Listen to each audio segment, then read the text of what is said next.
क्या हाल है हो? क्या हाल है?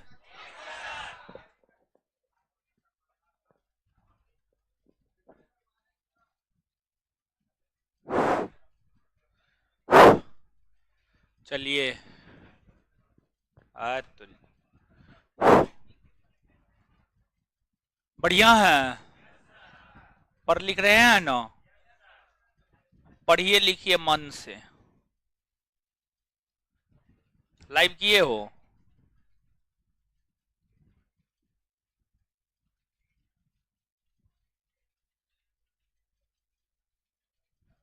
गर्मी है थोड़ा सा।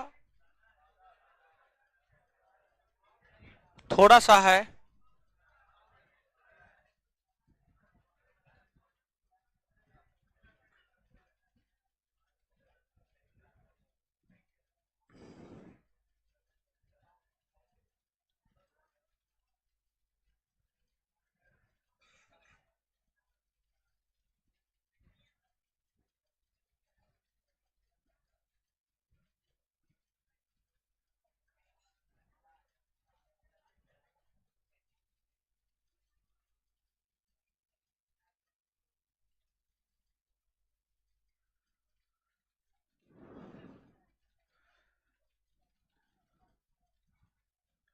मेरा तो बैच फ्री रहेगा, बिट्टू सर का पेड रहेगा।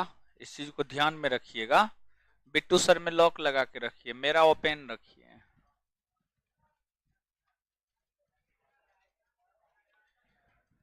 चलिए। तो जो है आपको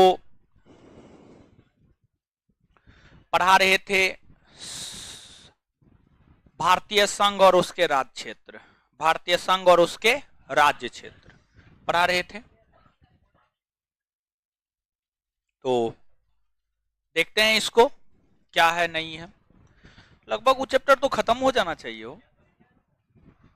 सब चीज तो बता ही दिए हैं। बाकी क्या है उसमें? उसमें बाकी कुछ नहीं होना चाहिए। राज्यों का गठन बताए, देशी रियासत बताए,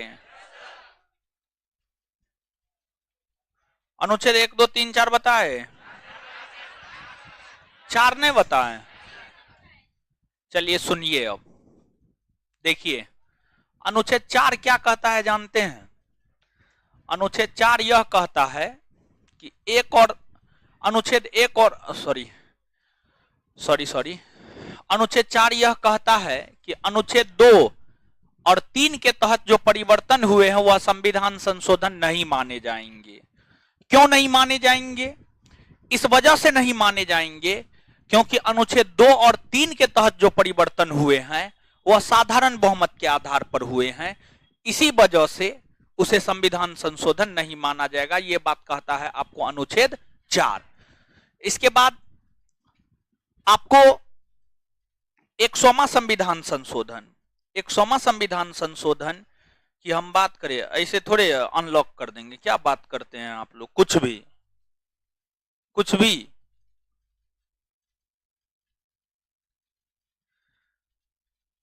जो मन हुआ वही। अरे पढ़िए न हो, काहे रायता फैलाते हैं? रायता मत फैलाइए, पढ़िए आराम से। हे ही फ्री कर दीजिए, हे वो फ्री कर दीजिए। हाँ तो हम नहीं दिख रहे हैं, आवाज सुनाई दे रहा है ना? हो तो गया, दिखेंगे थोड़ा देर में। तो जो है अनुच्छेद 4 की बात हो गई। इसके बाद भारत और बांग्लादेश के बीच भूमि समझौता हुआ था 100वां संविधान संशोधन के तहत। यह संविधान संशोधन 2015 में हुआ, जिसके तहत भारत की कुछ भूमि बांग्लादेश को, बांग्लादेश की कुछ भूमि भारत को सौंपी गई।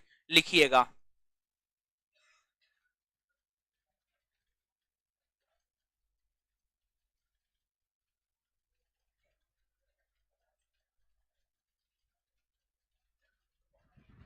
लिखिएगा। अनुच्छेद 4, अनुच्छेद 4 है। ये पंखा हवा का है कम देता है हो। अरे वो एग्जॉस्टर का ही नहीं चला है, एग्जॉस्टर चलाइए ना। क्या? तो उसको हटा दीजिए। जब वो काम नहीं कर रहा है तो उसको हटाइए ना जी, अजीब हाल है। इस क्लासरूम में तो गर्मी कम लगता होगा हो, बहुत लग रहा है, बहुत कम। कम ओ, नीचे में तो बाप रे हालत खराब था आज, गर्मी लग रहा है। शरीर में कूलर लगा के आइए, कूलर, एसी, एसी, समझे, गर्मी लग रहा है। लिखिए अनुच्छेद 4। यह अनुच्छेद कहता है कि, यह अनुच्छेद कहता है कि, यह अनुच्छेद कहता है कि अनुच्छेद 2 और 3 के तहत, अनुच्छेद 2 और 3 के तहत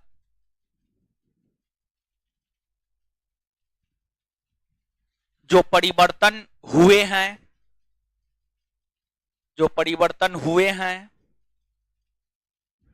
जो परिवर्तन हुए हैं, उसे संविधान संशोधन,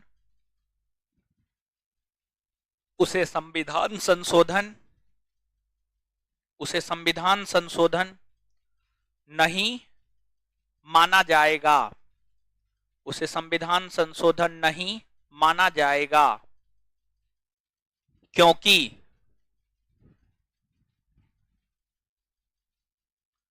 अनुच्छेद 2 और 3 के तहत,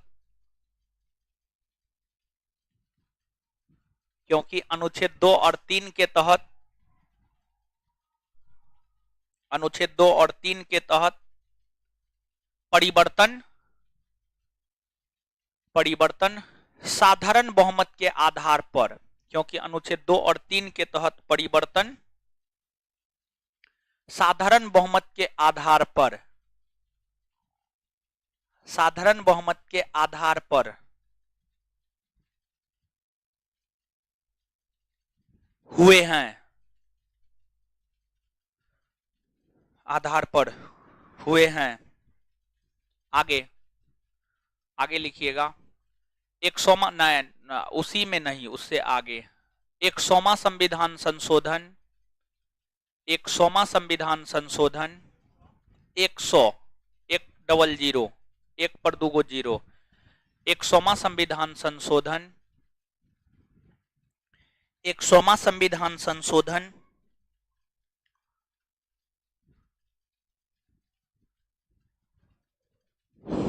2015,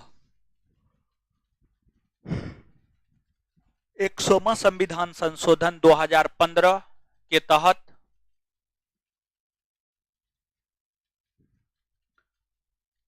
भारत और बांग्लादेश के बीच, भारत और बांग्लादेश के बीच, भारत और बांग्लादेश के बीच भूमि समझौता, भारत और बांग्लादेश के बीच भूमि समझौता, भारत और बांग्लादेश के बीच भूमि समझौता हुआ है।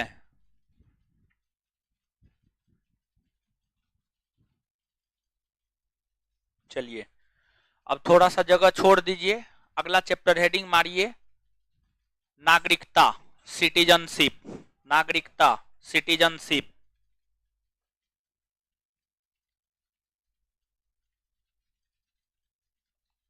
बोर्ड पूछते न हो,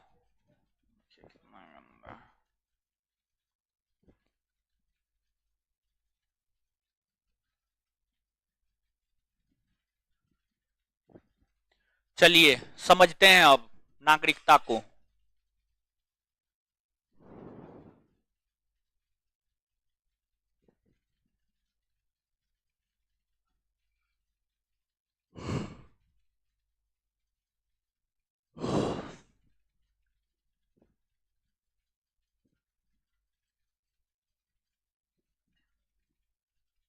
नागरिकता, सिटीजनशिप, देखिए ध्यान दीजिएगा नागरिकता क्या होता है। एक तो अगर हम नागरिकता की बात करें तो नागरिकता के विषय में जानकारी हमें भारतीय संविधान का भाग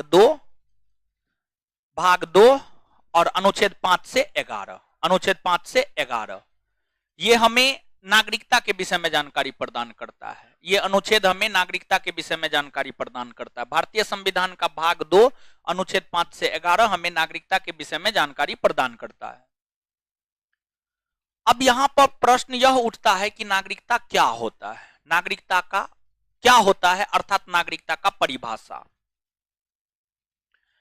अगर हम नागरिकता की बात करें तो यह नागरिक और राज्य के बीच का, नागरिक और राज्य के बीच का, यहां पर राज्य का मतलब हमको भारत समझना है। यहां पर राज्य का मतलब क्या समझना है, भारत। देखिए आप गौर कीजिएगा, कहीं पर हमें राज्य का मतलब भारत समझना होता है, कहीं पर हमें राज्य का मतलब बिहार, झारखंड, उड़ीसा समझना होता है। जहां पर जो समझना होता है हम आपको क्लियर करते हैं, यहां पर राज्य का मतलब क्या समझना है। और भारत एक राज्य है, भारत एक राज्य है, कह सकते हैं या नहीं कह सकते। और राज्य होने के लिए क्या क्या गुण होना चाहिए, ये बात बताए हैं ना, बताए हुए हैं, ठीक है, बताए हुए हैं हम आपको। तो यहां पर राज्य का मतलब भारत समझना है, ठीक है। तो अब एक बार आते हैं हम थोड़ा सा सामाजिक स्तर पर इस चीज को सोचते हैं और फिर किताबी स्तर पर जो है इसको देखेंगे। देखिए जैसे कि अभी लगन चल रहा है, मतलब शादी विवाह का मौसम है, तो आप देखते होंगे शादी विवाह होता है।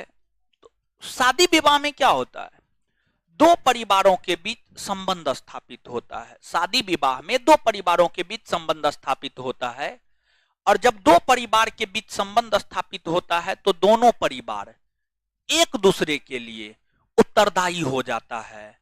लड़का पक्ष लड़की पक्ष के लिए और लड़की पक्ष लड़का पक्ष के लिए, दोनों एक दूसरे के लिए उत्तरदायी होता है। अगर मान लीजिए लड़का पक्ष के तरफ से लड़की के यहां संदेश गया, तो लड़की पक्ष का भी यह कर्तव्य होता है कि वह भी लड़का पक्ष के यहां संदेश भेजे। ऐसा होता है समाज में, समाज में ऐसा होता है कि नहीं होता है, आप हमको ये बात बताइए, हाँ या ना।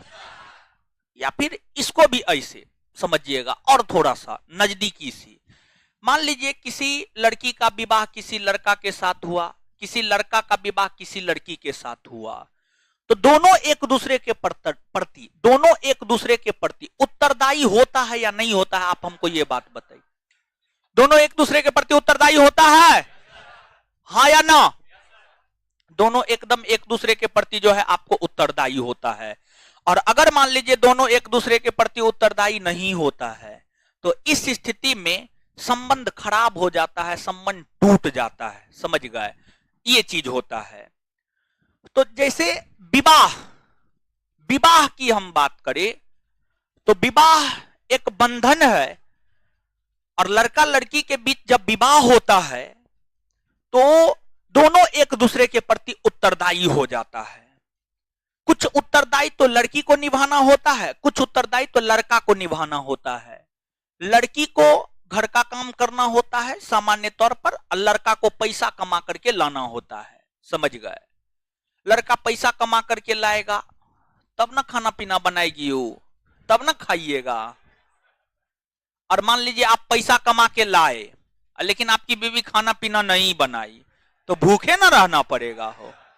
तो दोनों एक दूसरे के प्रति उत्तरदायी होता है, समझ गए।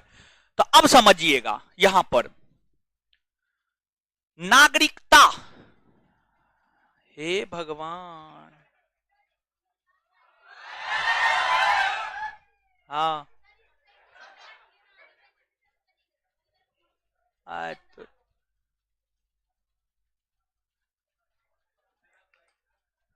चलिए सुनिएगा हो। अब आते हैं नागरिकता के परिभाषा को बताते हैं। नागरिकता का परिभाषा सुनिएगा, नागरिकता का अर्थ क्या होता है या नागरिकता का परिभाषा। नागरिकता किसी भी देश के आम नागरिक तथा राज्य के बीच का एक कानूनी संबंध होता है, तथा राज्य के बीच का एक कानूनी संबंध होता है। आम नागरिक कहने का मतलब हुआ भारत के लोग, हम आप, यहां पर नागरिक मतलब, नागरिक का मतलब समझना हम आप समझ, हम आप समझना है, और राज्य का मतलब यहां पर भारत समझना है। अर्थात हमारे और भारत देश के बीच जो एक संबंध है, जो एक कानूनी संबंध है, इसी को हम लोग नागरिकता कहते हैं। इस कानूनी संबंध के बदले भारत राज्य हमें कुछ अधिकार देता है। इस कानूनी संबंध के बदले भारत राज्य भारत के नागरिकों को यह अधिकार देता है कि भारत में नौकरी, सरकारी नौकरी, नौकरी मतलब सरकारी नौकरी, भारत में सरकारी नौकरी भारत के लोग ही करेंगे। भारत में सरकारी नौकरी भारत के लोग ही करेंगे। जो एकदम इंडियन है वही सरकारी नौकरी करेंगे। क्या कोई विदेशी आकर भारत में सरकारी नौकरी कर सकता है? नहीं कर सकता है। वो कुछ कंडीशन में है, ठीक है, वो कुछ कंडीशन में है, ऐसे नहीं, ठीक है। जैसे फॉर्म भरेंगे तो उसमें एक नेशनलिटी, राष्ट्रीयता भरना होता है कि आप भारतीय हैं या नहीं है, समझ गए, तो वो भरना होता है। तो भारत के भीतर सरकारी नौकरी जो है भारत के लोग ही कर सकते हैं।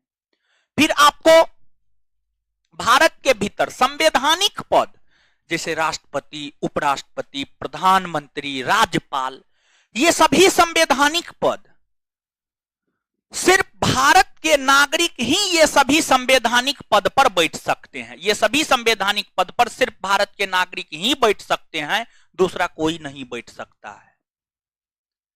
तीसरी बात, कुछ मौलिक अधिकार ऐसे होते हैं जो सिर्फ और सिर्फ भारत के नागरिकों को ही प्राप्त होता है, दूसरा किसी को प्राप्त नहीं होता है। अब ये तो भारत अपने नागरिकों को विशेषाधिकार देता है कि भारत के भीतर सरकारी नौकरी भारत के लोग, संवैधानिक पद भारत के लोग ही धारण कर सकते हैं। बदले में भारत राज्य नागरिकों से यह आशा रखता है, भारत राज्य नागरिकों से यह आशा रखता है कि जरूरत पड़ने पर भारत की सेवा को लेकर भारत के नागरिक समर्पित हो, भारत के नागरिक समर्पित हो। तो अब देखिएगा आप, यहां पर भारत अपने नागरिकों को कुछ अधिकार दे रहा है, बदले में भारत नागरिकों से कुछ अपेक्षा भी रखता है, कुछ अपेक्षा भी रखता है कि जरूरत पड़ने पर आप भारत की सेवा में उपस्थित होइए। ये जो दोनों के बीच का संबंध है, ये जो भारत और उसके नागरिकों के बीच का संबंध है, इसी को तो हम लोग नागरिकता कहते हैं, इसी को नागरिकता कहते हैं। तो कुछ समझ में आया ना?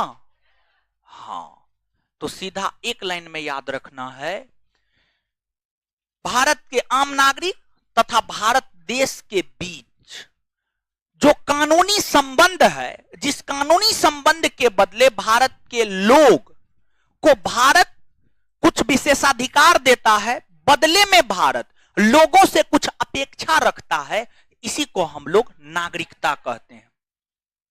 अगर हम बात करें भारतवर्ष की, तो भारतवर्ष में एकल नागरिकता का प्रावधान है। एकल, सिंगल, एकल मतलब एक। भारतवर्ष में एकल नागरिकता का प्रावधान है। यानी भारतवर्ष की हम बात करें तो भारतवर्ष के भीतर आप सिर्फ और सिर्फ भारत के नागरिक होते हैं, किसी राज्य विशेष के नागरिक आप नहीं होते हैं। तो भारत में एकल नागरिकता का प्रावधान है, और भारत में जो एकल नागरिकता का प्रावधान है ये ब्रिटेन से लिया गया है। आप सभी इस बात से अवगत होंगे। इस बात से आप अवगत हैं या नहीं है? निश्चित तौर पे आप अवगत होंगे, समझ गए।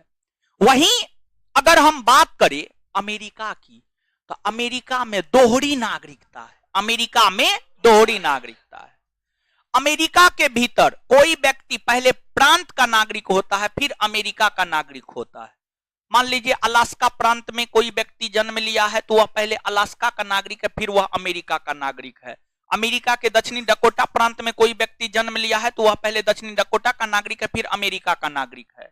तो वहां पर जैसे भारत 28 राज्य से मिलकर बना है, बिहार, झारखंड, उड़ीसा, पश्चिम बंगाल, वैसे ही अमेरिका 50 प्रांत से मिलकर बना है। भारत के भीतर अगर आप बिहार में पैदा हुए हैं तो बिहार सरकार आपको नागरिकता नहीं देता है, आप बिहार के नागरिक नहीं होते हैं।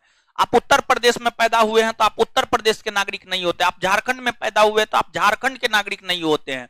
आप सिर्फ और सिर्फ भारत में भारत के नागरिक होते हैं, किसी राज्य विशेष के नागरिक नहीं होते।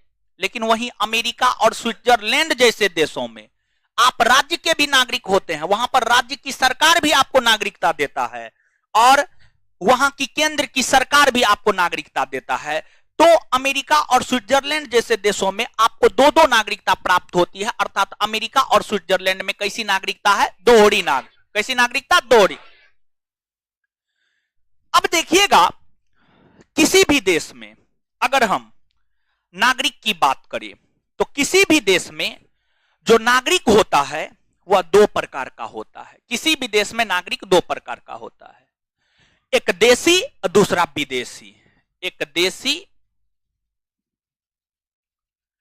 और दूसरा विदेशी। दूसरा विदेशी। अब जैसे मान लीजिए भारत है, भारत ही है, तो क्या ये थोड़े कहा गया है कि कोई विदेशी लोग भारत नहीं आ सकता है? ऐसा है? नहीं है। तो विदेशी भारत आते हैं, कुछ विदेशी बस भी जाते हैं भारत में। अब फिर भारत के जो मूल नागरिक है वो तो है ही। किसी भी देश में, विश्व का कोई भी देश, अमेरिका, ब्रिटेन, चीन, फ्रांस, रूस, भारत, कोई भी देश ले लीजिए, वहां पर दो प्रकार के नागरिक होते हैं, एक देशी और दूसरा विदेशी। दूसरा विदेशी। देशी नागरिक किसी भी देश के जो मूल नागरिक होते हैं, किसी भी देश के जो मूल नागरिक होते हैं उसे उस देश का देशी नागरिक कहा जाता है। जैसे हम लोग, आप लोग भारत के मूल नागरिक हैं, हम लोग देशी की श्रेणी में आएंगे, देशी की श्रेणी में आएंगे।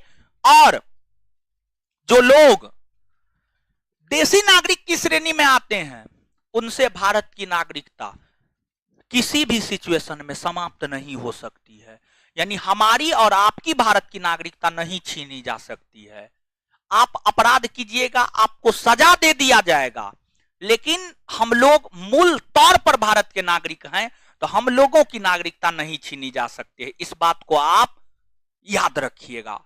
तो देशी लोगों की नागरिकता किसी भी आधार पर नहीं छीनी जा सकती है।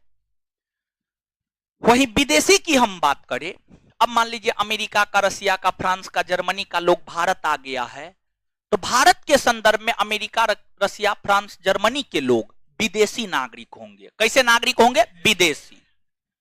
अब मान लीजिए कोई दूसरे देश से आया तो वो भारत के लिए विदेशी ना होगा हो, इसमें कोई कंफ्यूजन है? नहीं ना है।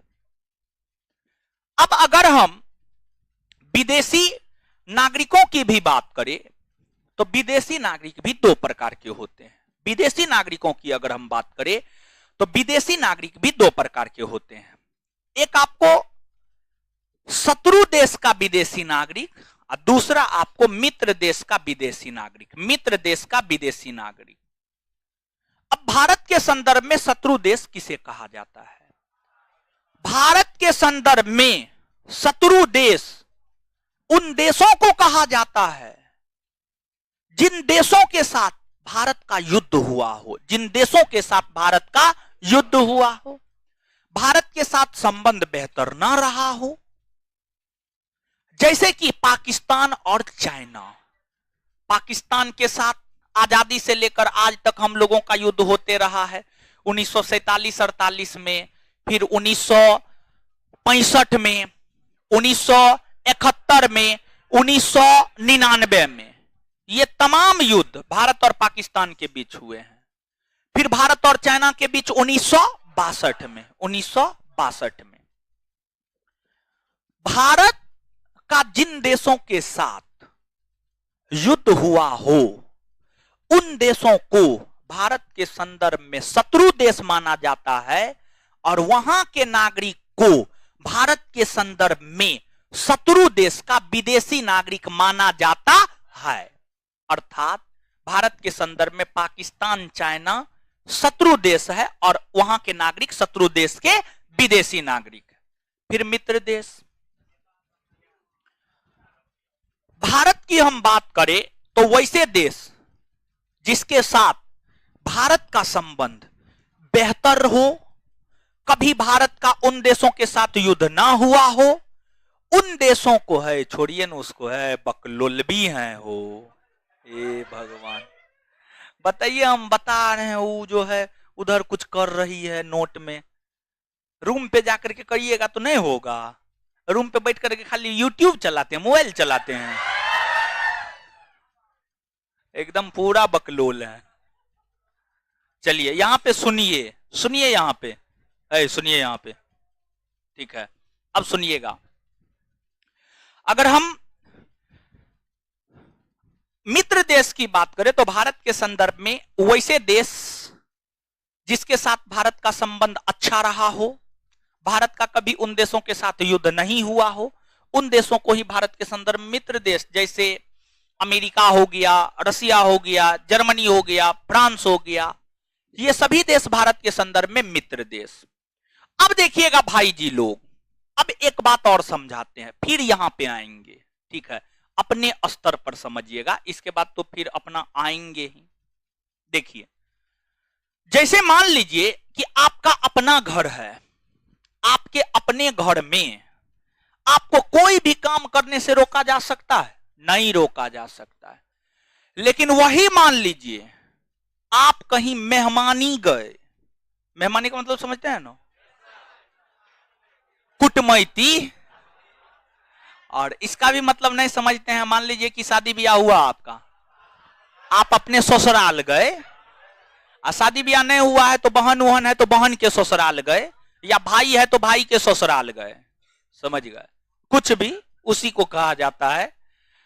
मान लीजिए कि आप अपने घर में हैं, आप कुछ भी कर सकते हैं, किचन में जाकर के आलू फ्राई करके खा भी सकते हैं अपने घर में। अपने घर में मम्मी का अलग रूम है, मम्मी के रूम में जा सकते हैं, बहन के रूम में जा सकते हैं, भाई के रूम में जा सकते हैं, दादा के रूम में जा सकते हैं, दादी के रूम में जा सकते हैं, किचन रूम में जा सकते हैं, जहां मन वहां जा सकते हैं अपने घर में। अपने घर में पूरा आजादी होता है, पूरा स्वतंत्रता होता है, समझ गए। लेकिन मान लीजिए कि आप अपनी बहन के यहाँ गए, बहन की यहाँ गए, तो बहन की यहाँ जब आप जाएंगे तो आपको अधिक से अधिक अलाउ होगा। गेस्ट रूम अगर है तो गेस्ट रूम में, और उसके बाद बहन के रूम में, उससे ज्यादा अलाउ नहीं होगा, समझ गए। अब मान लीजिए कि आपकी बहन की कोई ननद है, तो उसके रूम में जाने का अलाउ होगा आपको? नहीं होगा, एकदम नहीं होगा, नहीं होगा। मां बकलोल। तो फिर अपना घर और पराया घर में अंतर क्या रहा? कोई अंतर रहा? अगर बड़े सर्वर कर दीजिएगा तब। चलिए अब सुनिएगा यहां पर,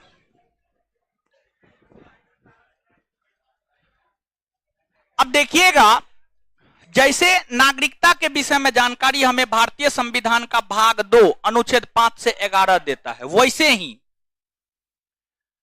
मौलिक अधिकार, मौलिक अधिकार,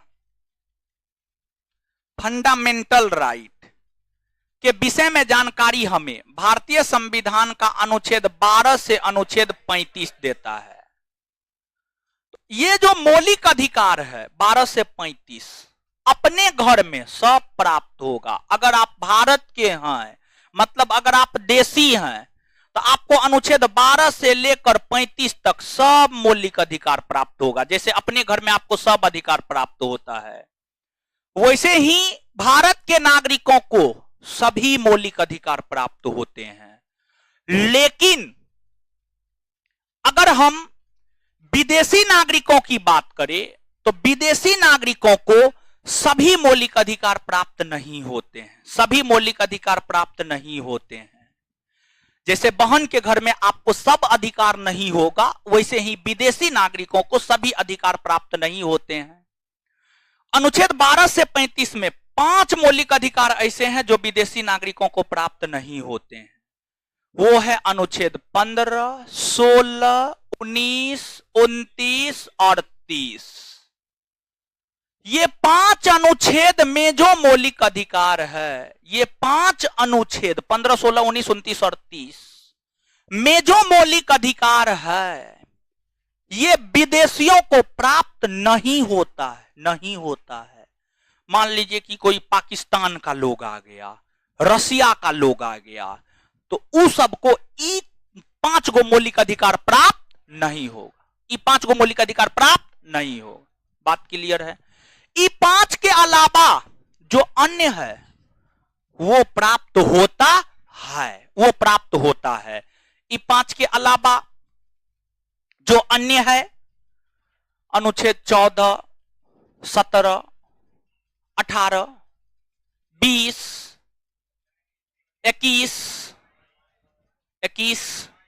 22, 23, 24, 25, 26, 27, 28, 31 है, ये ना है 32, 31 निरस्त हो गया है, आगे बताएंगे। तो ई सब विदेशी को भी प्राप्त होगा, लेकिन ई 5 गो विदेशी को प्राप्त नहीं होगा। लेकिन एक चीज गौर कीजिएगा भाई जी लोग, यहां पर देशी नागरिकों को यानी भारत के मूल नागरिकों को, देशी नागरिकों को यानी भारत के मूल नागरिकों को अनुच्छेद 12 से लेकर 35 सब प्राप्त होता है। 12 होता है, 13 होता है, 14 होता है, 15 होता है, 16 होता है, सब होता है, सब टोटल भारत के नागरिक को। तो आप थोड़ा सा गौर कीजिएगा, थोड़ा सा गौर कीजिएगा, थोड़ा सा जब आप गौर करेंगे तो आपको यह पता चलेगा कि कुछ मौलिक अधिकार ऐसे हैं जो दोनों देश के नागरिकों को प्राप्त होता है, लेकिन कुछ मौलिक अधिकार ऐसे हैं जो सिर्फ और सिर्फ भारत के लोगों को ही प्राप्त होता है, विदेशी को प्राप्त नहीं होता है, विदेशी को प्राप्त नहीं होता है। तो कौन ऐसे मौलिक अधिकार है जो सिर्फ भारत के लोगों को प्राप्त होता है लेकिन विदेशी को प्राप्त नहीं होता है? तो आप देखिएगा, ये जो 15, 16, 19, 29 और 30 है, ये विदेशी को प्राप्त होता है? होता है? नहीं होता है। ये मौलिक अधिकार भारत के लोगों को प्राप्त होता है?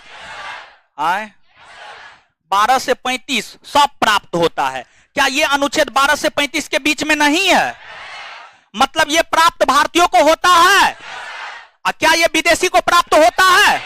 मतलब क्या हम ये कह सकते हैं कि 15, 16, 19, 29 और 30 ये 5 मौलिक अधिकार ऐसे हैं जो सिर्फ भारत के लोगों को प्राप्त होता है, विदेशियों को प्राप्त नहीं होता है, विदेशियों को प्राप्त नहीं होता? ये बात कह सकते हैं? इसमें भाई जी लोग, दीदी जी लोग, इसमें किसी को कोई कंफ्यूजन आए? बोलिए हो। अभी तो नहीं है, 4 दिन के बाद पूछेंगे तो दिन में तारा नजर आएगा तो थपिया देंगे हम, ठीक है? अब सोचे हाथ से मारेंगे, ठीक है? हाथ से, समझे? हाथ से मारेंगे, ठीक है? फट्टा से नहीं मारेंगे, हम थपियाएंगे, थोबरा बिगाड़ेंगे, फाइट मारेंगे, समझे? दांत तोड़ देंगे, ऐसा थोबरा बना देंगे लड़का का स्पेशली, शादियों भी आने होगा। चलिए, तो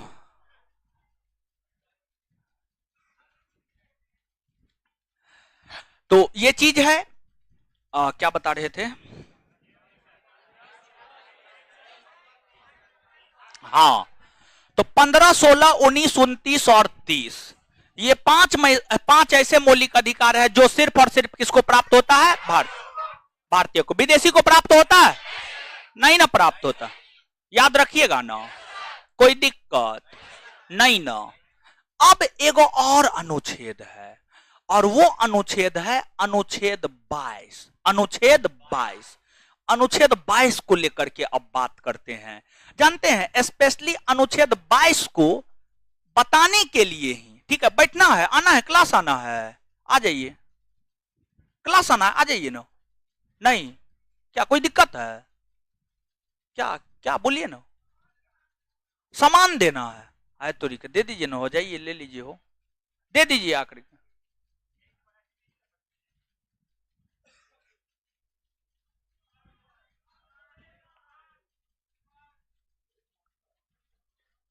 चले जाइए एगो कोई।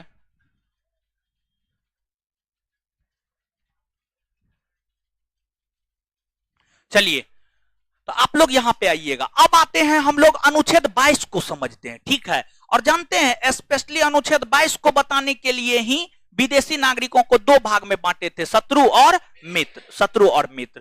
तो अनुच्छेद 22 है, गर्मी लग रहा, मार फटास, ठीक है, गर्मी लग रहा, गर्मी लग रहा है इसको। पढ़ने पे ध्यान रहेगा ना तो गर्मी ठंडी कुछ नहीं लगेगा, पढ़ने पे ध्यान नहीं रहेगा तो गर्मी ठंडी सब चीज लगेगा, ठीक है।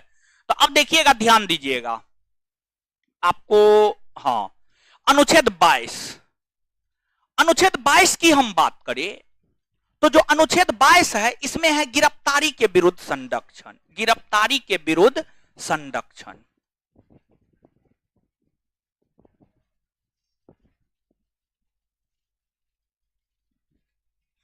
गिरफ्तारी के विरुद्ध संरक्षण। आगे चल करके हम इस अनुच्छेद को पूरा का पूरा मौलिक अधिकार पढ़ाएंगे तो बताएंगे। अनुच्छेद 22 यह कहता है कि अगर किसी व्यक्ति को गिरफ्तार किया जाता है तो भारत का संविधान गिरफ्तार होने वाले व्यक्ति को 3 प्रकार का संरक्षण देता है। पहला संरक्षण यह देता है कि गिरफ्तारी का कारण वह जान सकता है। दूसरा संरक्षण यह देता है कि 24 घंटा के भीतर उसे न्यायालय के समक्ष प्रस्तुत किया जा सकता है। और तीसरा संरक्षण यह देता है कि वह अपने मन मुताबिक वकील रख सकता है। ये 3 प्रकार का संरक्षण अनुच्छेद 22 गिरफ्तार होने वाले व्यक्ति को देता। अगर मान लीजिए हम ही को पुलिस गिरफ्तार करने के लिए आया तो अनुच्छेद 22 हमको ये 3 गो संरक्षण देता है कि हम गिरफ्तारी का कारण उनसे जान सके कि हमको गिरफ्तार क्यों किया जा रहा है। दूसरा, 24 घंटा के भीतर हम कहेंगे हमको न्यायालय के समक्ष प्रस्तुत कीजिए।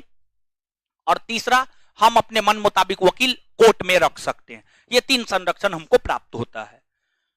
लेकिन अगर हम बात करें अनुच्छेद 22 की तो अनुच्छेद 22 मित्र देश के नागरिकों को प्राप्त होता है लेकिन शत्रु देश के नागरिकों को प्राप्त नहीं होता है। शत्रु देश के नागरिकों को प्राप्त नहीं होता है।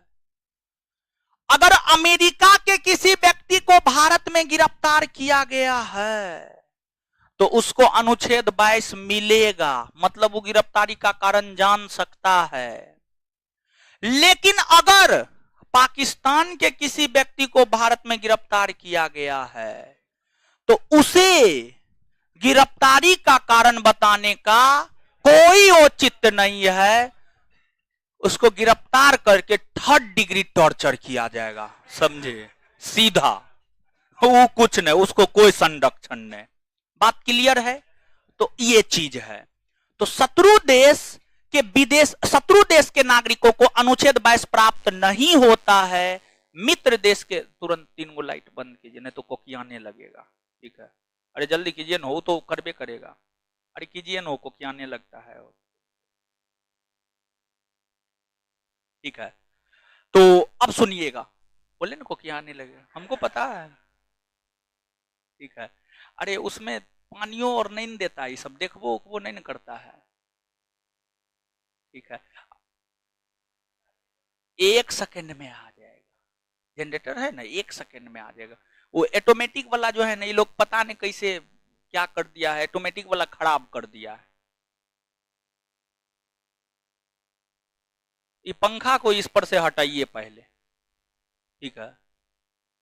तरीका, ये तो एक तो ऐसे ही है, गर्मी।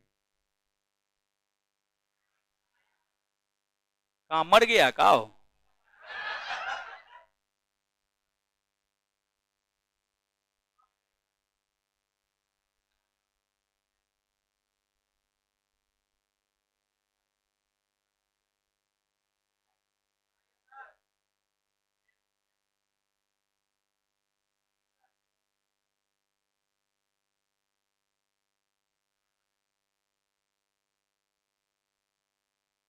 मर गया है का?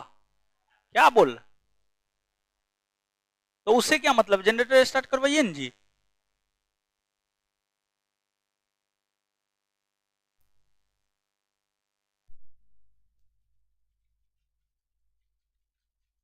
जान में जान आता है, पंखा चलता है, समझे। चलिए, तो जो है ये चीज है। तो कुल मिलाकर के हम क्या कह सकते हैं, कुल मिलाकर के आप गौर कीजिएगा भाई जी लोग, क्या हम ये बात कह सकते हैं कि मित्र देश के विदेशी नागरिकों को 15, 16, 19, 29 और 30 ये 5 नहीं प्राप्त होता है, ये 5 नहीं प्राप्त होता है, इसके अलावा 22 प्राप्त होता है। लेकिन शत्रु देश के विदेशी नागरिक की हम बात करें तो यहां पर क्या हम ये बात कह सकते हैं 15, 16, 19, 22, 29 और 30 नहीं प्राप्त होता है। तो अनुच्छेद 22 शत्रु और मित्र देश में विभेद, अंतर, विभेद मतलब अंतर, अंतर कुछ दिखाता है या नहीं दिखाता, ये बात आप हमको बताएं, हाँ या ना? क्लियर है ये चीज? इतना बात समझ में आया? चलिए ठीक है, तो अब इतना पहले लिखिए फिर आगे लिखिएगा। नागरिकता,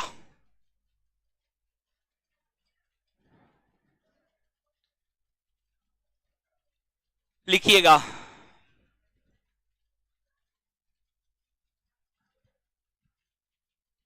तुम सब बहिर हो गया है, ठीक है। नागरिकता,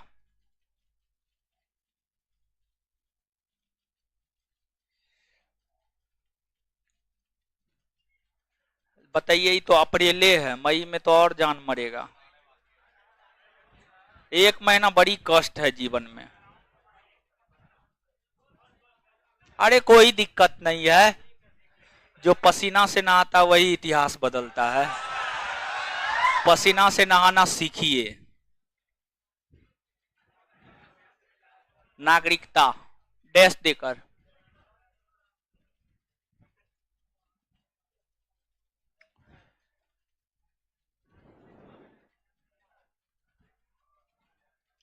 नागरिकता, नागरिकता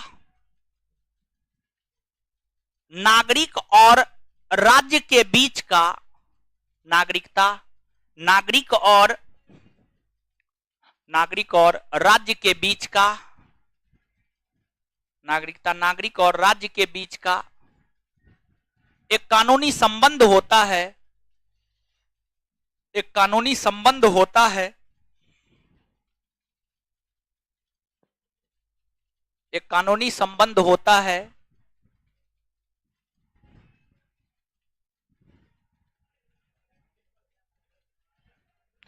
इस कानूनी संबंध के बदले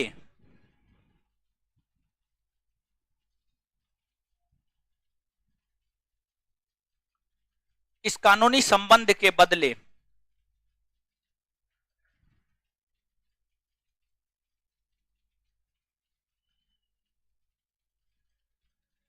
राज्य नागरिकों को, इस कानूनी संबंध के बदले, इस कानूनी संबंध के बदले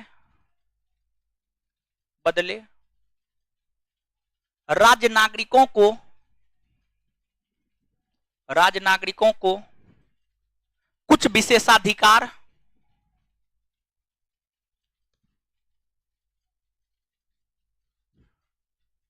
विशेषाधिकार, जैसे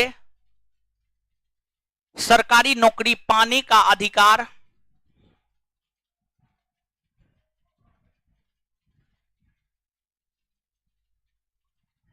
कौमा,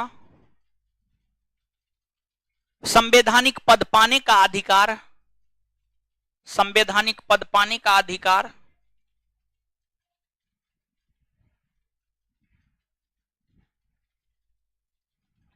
इत्यादि प्रदान करता है, इत्यादि प्रदान करता है, इत्यादि प्रदान करता है,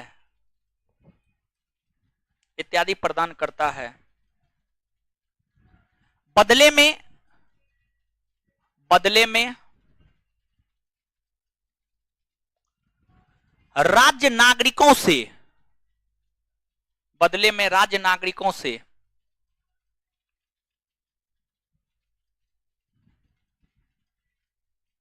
सेवा की अपेक्षा रखता है,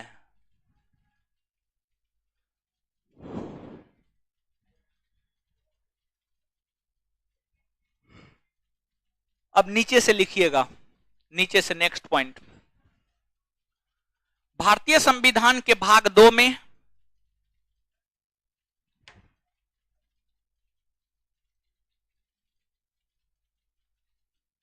भारतीय संविधान के भाग 2 में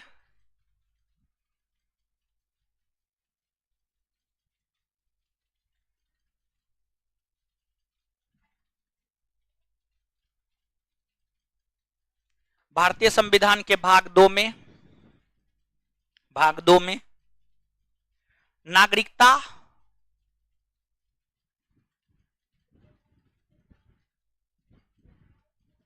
से संबंधित प्रावधानों की चर्चा, नागरिकता से संबंधित प्रावधानों की चर्चा अनुच्छेद 5 से 11 के बीच, अनुच्छेद 5 से 11 के बीच, अनुच्छेद 5 से 11 के बीच देखने को मिलता है।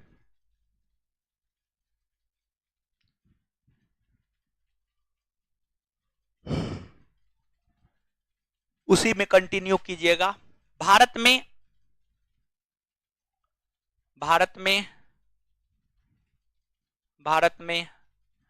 एकल नागरिकता, भारत में एकल नागरिकता का प्रावधान है। भारत में एकल नागरिकता का प्रावधान है, एकल नागरिकता का प्रावधान है।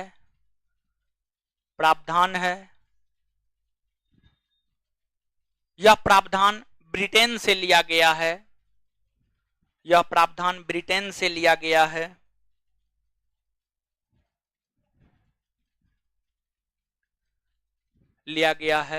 वहीं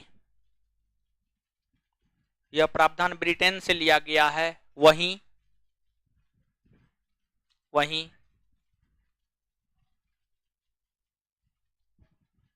स्विट्जरलैंड और अमेरिका जैसे देशों में,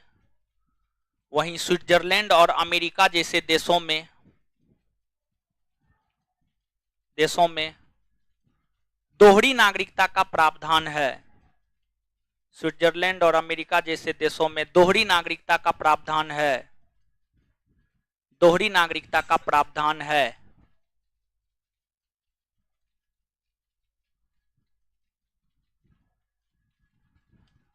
दोहरी नागरिकता का प्रावधान है, दोहरी नागरिकता का प्रावधान है।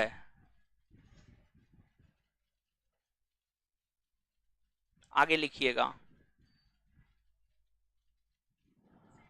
नीचे से नेक्स्ट पॉइंट। भारत में नागरिक दो प्रकार के होते हैं। भारत में नागरिक दो प्रकार के होते हैं।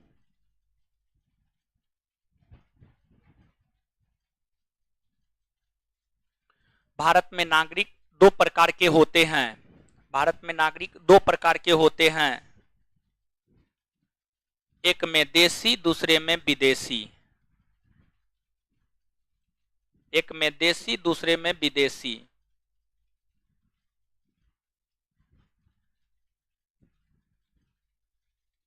उसी में कंटिन्यू कीजिएगा, उसी लाइन में कंटिन्यू। देशी नागरिकों को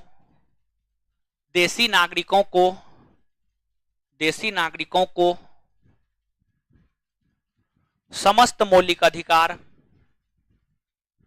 देशी नागरिकों को समस्त मौलिक अधिकार प्राप्त होते हैं। देशी नागरिकों को समस्त मौलिक अधिकार प्राप्त होते हैं।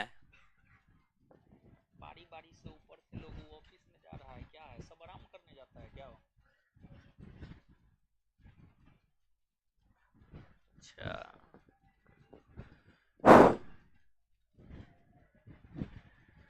देशी नागरिकों को समस्त मौलिक अधिकार प्राप्त होते हैं, परंतु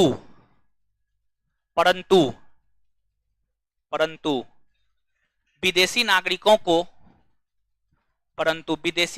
को सभी मौलिक अधिकार प्राप्त नहीं होते हैं।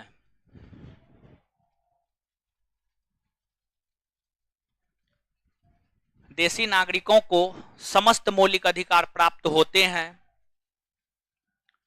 देशी नागरिकों को समस्त मौलिक अधिकार प्राप्त होते हैं, लेकिन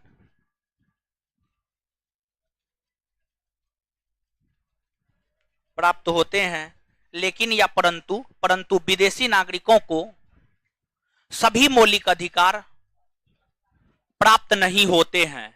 सभी मौलिक अधिकार प्राप्त नहीं होते हैं। गौर कीजिएगा, एक बार फिर से बोलना, इसको उल्टा पुल्टा नहीं लिख लीजिएगा, सुनिएगा ध्यान से। देशी नागरिकों को सभी मौलिक अधिकार प्राप्त होते हैं, परंतु विदेशी नागरिकों को सभी मौलिक अधिकार प्राप्त नहीं होते। यही ना लिखे हैं, देख लीजिए, कोई गलती नहीं लिखे हैं। हाँ, समस्त मतलब सभी, ठीक है, समस्त मतलब सभी, फुल स्टॉप। उसी में कंटिन्यू। पांच मौलिक अधिकार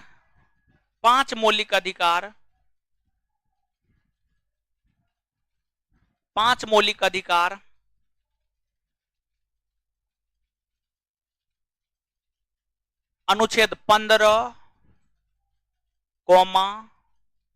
अनुच्छेद 16, अनुच्छेद 16, अनुच्छेद 19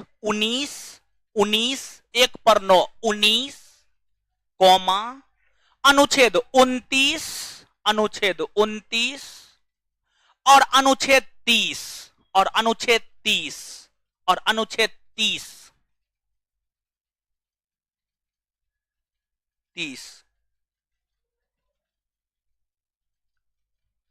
विदेशी नागरिकों को प्राप्त नहीं होते हैं। विदेशी नागरिकों को प्राप्त नहीं होते हैं।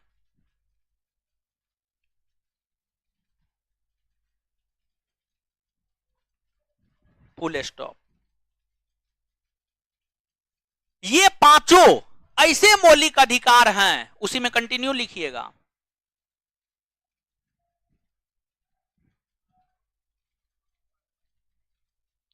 ये पांचों का मतलब यहां पर क्या समझिएगा, 15, 16, 19, 29 और 30।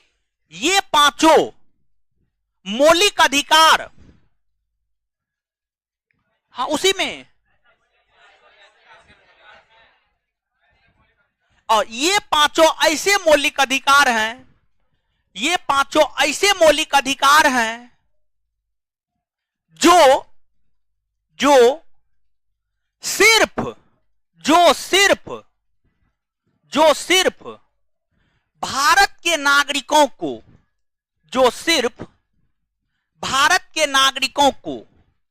जो सिर्फ भारत के नागरिकों को प्राप्त होते हैं, जो सिर्फ भारत के नागरिकों को प्राप्त होते हैं। यहां तक बात क्लियर है? नीचे से अगला पॉइंट, विदेशी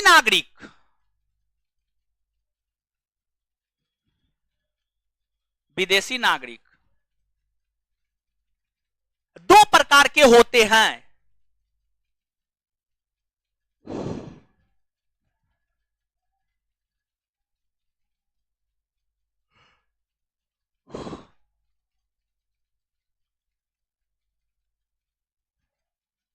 विदेशी नागरिक दो प्रकार के होते हैं।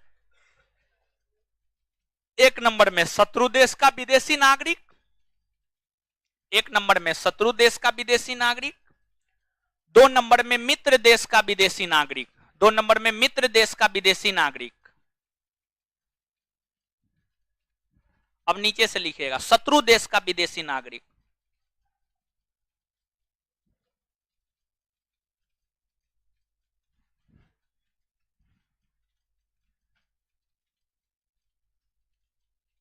आए देखिए कहां आए, तो ठीक है, एकदम बर्दाश्त नहीं होता है। एक नंबर में शत्रु देश का विदेशी नागरिक, वैसे देश दे करके, वैसे देश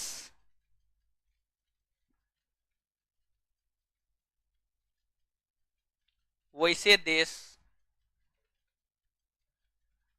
देश जिसके साथ भारत का युद्ध हुआ हो,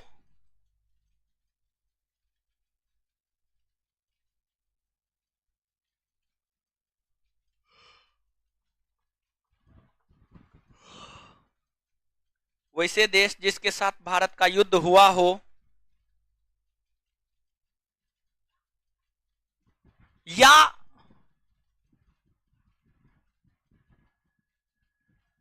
उन देशों के साथ भारत का संबंध, या उन देशों के साथ भारत का संबंध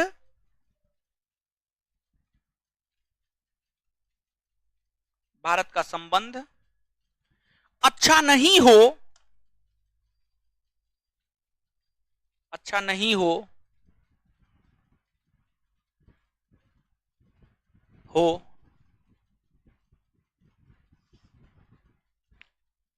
तो वहां के नागरिकों को भारत के संदर्भ में, वहां के नागरिकों को भारत के संदर्भ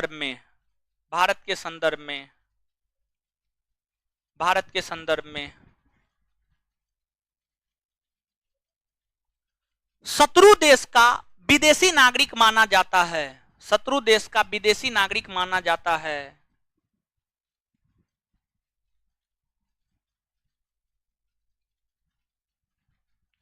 मुकेश जी 4 जुलाई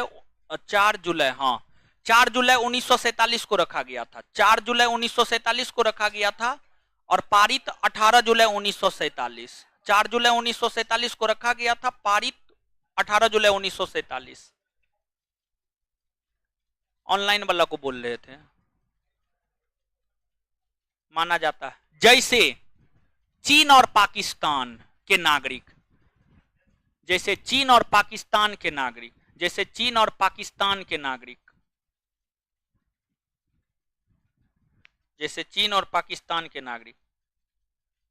4 जुलाई होगा। 3 जून को तो माउंटबेटन योजना आया था। आप जो क्वेश्चन पूछ रहे हैं उसका आंसर 4 जुलाई होगा। 4 जुलाई।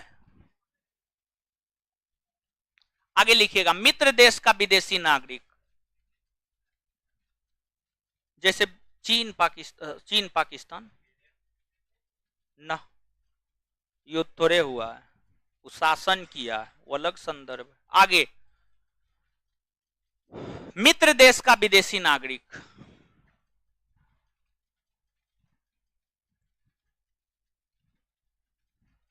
वैसे देश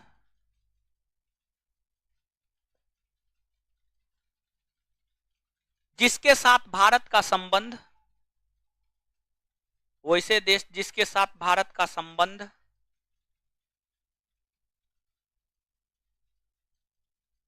अच्छा रहा हो, कौमा, उन देशों के नागरिकों को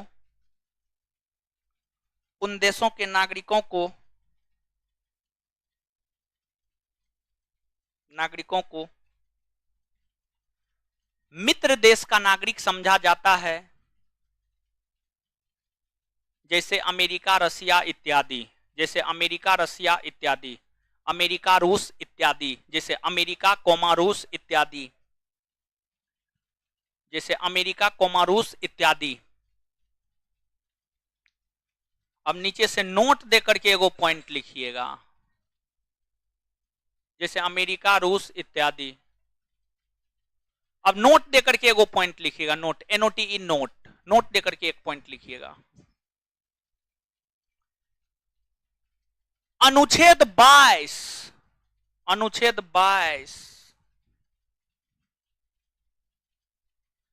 मित्र देश के विदेशी नागरिकों को प्राप्त होता है।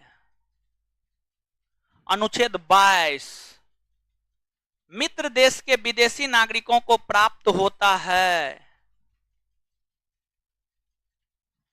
लेकिन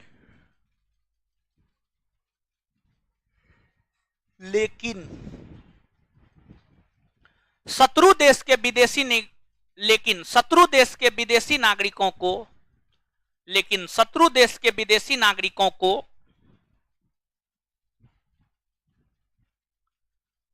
प्राप्त नहीं होता है, प्राप्त नहीं होता है, प्राप्त नहीं होता है, फुल स्टॉप, प्राप्त नहीं होता है शत्रु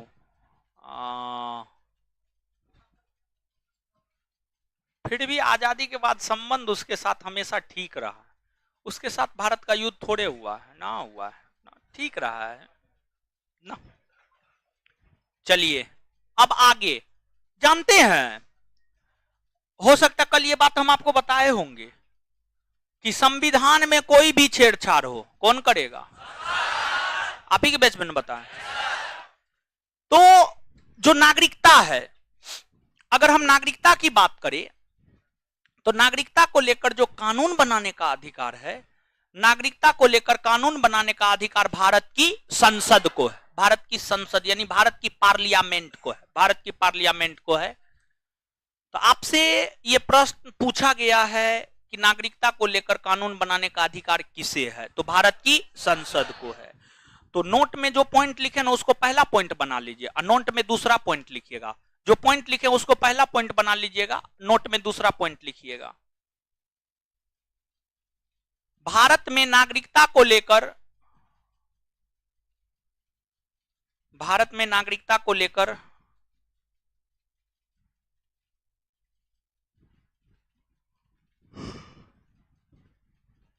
कानून बनाने का अधिकार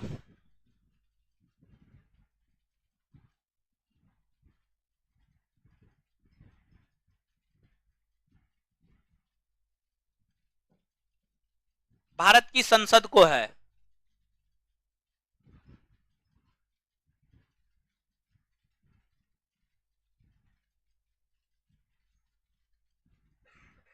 तो अब आईपीएल आप लोग देखते हैं ना, देखिए जरूर देखिए, जानते हैं वहां से क्वेश्चन आता है, देखना जरूरी है, समझे। तो जो है डेली देखिए, टाइम निकाल के देखिए, समझे। कल कौन मैच, कल किसका किसका मैच था, किसका किसका था, मालूम तो आप लोग को सब है, आज किसका किसका है नहीं पता,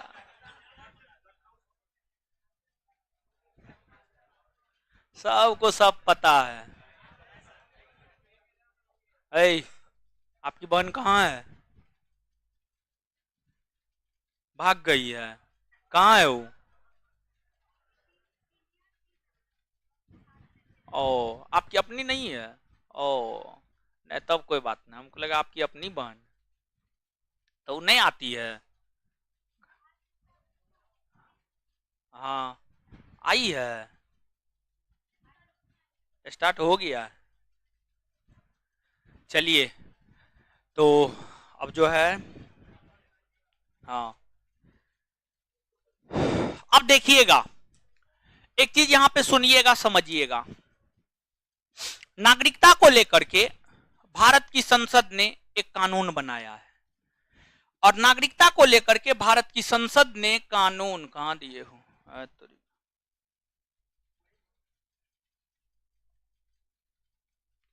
नागरिकता को लेकर भारत की संसद ने कानून 1955 में बनाया है, 1955 नागरिकता को लेकर कानून जो भारत की संसद ने 1955 में बनाया है, जिसे मूल नागरिकता अधिनियम 1955 कहा जाता है, मूल नागरिकता अधिनियम 1955 कहा जाता है। और मूल नागरिकता अधिनियम 1955 में अभी तक कई दफा संशोधन हुआ है। इसमें 1957 में संशोधन हुआ है, 1960 में संशोधन हुआ है, 1985 में संशोधन हुआ है, 1986 में संशोधन हुआ है, 1993 में संशोधन हुआ है, 2003 में संशोधन हुआ है, 2005 में संशोधन हुआ है, 2015 में संशोधन हुआ है, और फिर जो है आपको 2019 में संशोधन हुआ है, 2019 में संशोधन हुआ है। तो अब यहां पे सुनिएगा, भारत की संसद ने नागरिकता को लेकर, भारत की संसद ने नागरिकता को लेकर कानून, मूल कानून 1955 में बनाया है, जिसे 1955 का नागरिकता अधिनियम कहते हैं। और नागरिकता को लेकर जब भी कानून बनाया जाता है तो इसी में संशोधन होता है, इसी में संशोधन होता है। और इसमें आज तक 1957, 60, 85, 86, 93, 2003, 2005, 2015, 2019 में संशोधन हुए हैं। अब देखिएगा, जो ये नागरिकता अधिनियम 1955 है, इसका काफी महत्व है।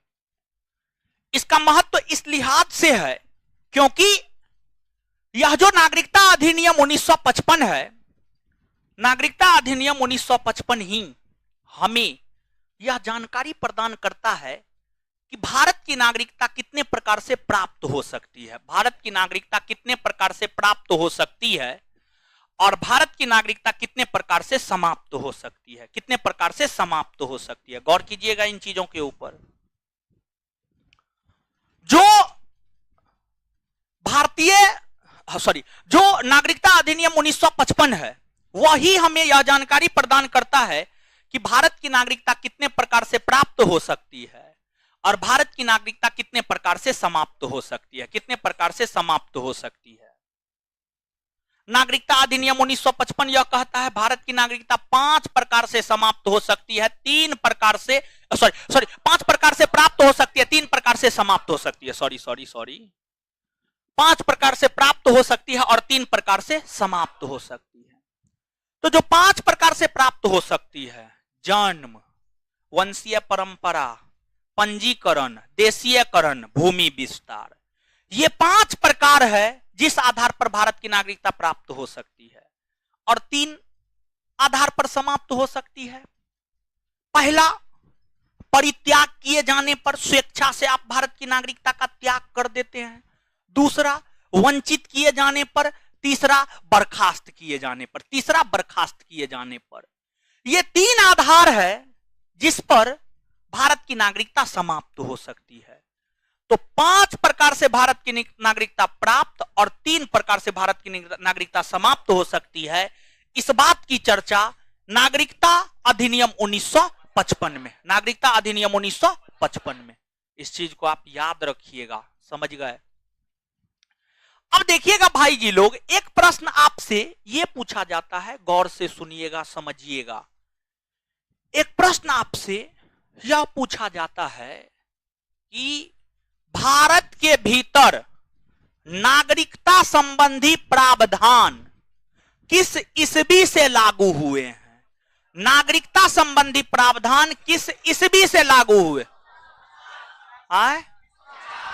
1949 ना, 49 ना बोल रहे? हाँ सही है, ठीक है, सही है। अगली बात, एक प्रश्न आपसे पूछा जाता है, भारत की संसद ने नागरिकता को लेकर मूल नागरिकता कानून कब बनाया है? नागरिकता को लेकर मूल नागरिकता कानून कब बनाया? 1955। 1955। तो दोनों अलग अलग क्वेश्चन है, समझिए, दोनों अलग अलग क्वेश्चन है। इस चीज को आप ध्यान से याद रखिएगा। और विद्यार्थी को कभी कभी क्या लगता है कि दोनों एक ही क्वेश्चन है, दोनों अलग अलग क्वेश्चन है। अगर पूछेगा नागरिकता संबंधी प्रावधान कब लागू हुए? 1949। नागरिकता को लेकर भारत की संसद ने सर्वप्रथम कानून कब बनाया है? 1955। और एक तीसरा क्वेश्चन कि भारत की नागरिकता कितने प्रकार से प्राप्त हो सकती है, कितने प्रकार से छीनी जा सकती है, इसकी चर्चा किस अधिनियम में? 1955। भारत की नागरिकता कितने आधार पर प्राप्त होती है? कितना, कितने आधार पर समाप्त, कितने आधार पर? इतना बात क्लियर है? लिखिए यहां तक।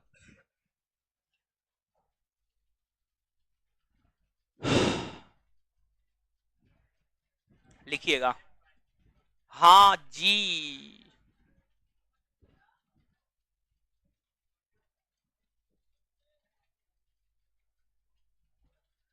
भारतीय संसद ने भारतीय संसद ने नीचे से नेक्स्ट पॉइंट, भारतीय संसद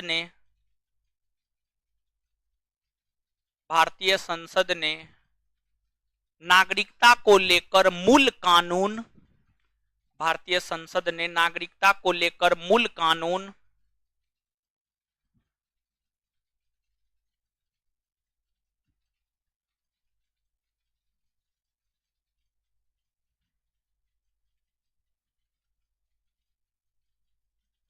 नागरिकता को लेकर मूल कानून 1955 ईस्वी में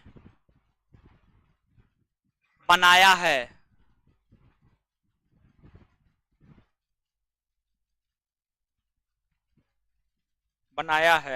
इसमें अभी तक 9 बार, 9 इसमें अभी तक 9 बार, 9 बार संशोधन हो चुका है। इसमें अभी तक 9 बार संशोधन हो चुका है। इसमें अभी तक 9 बार संशोधन हो चुका है।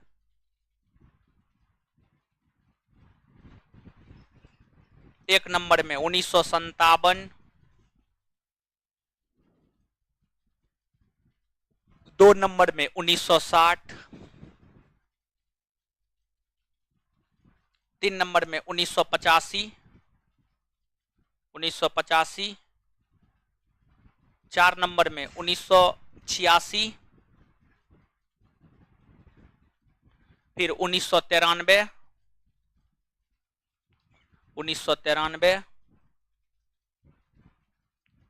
2003,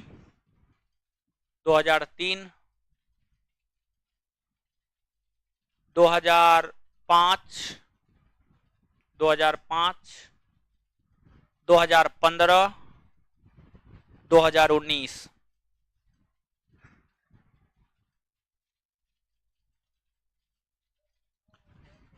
आगे लिखिएगा, नागरिकता अधिनियम 1955,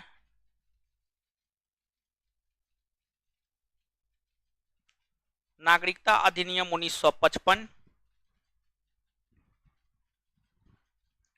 नागरिकता अधिनियम 1955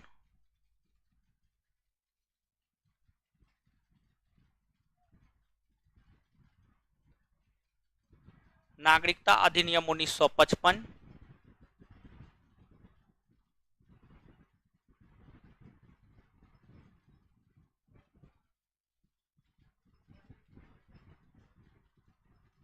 1955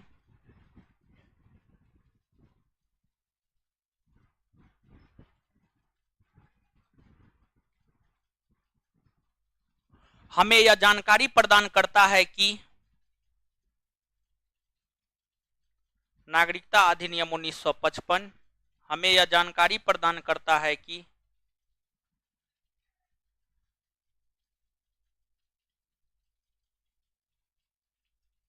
नागरिकता अधिनियम 1955 हमें यह जानकारी प्रदान करता है कि भारत की नागरिकता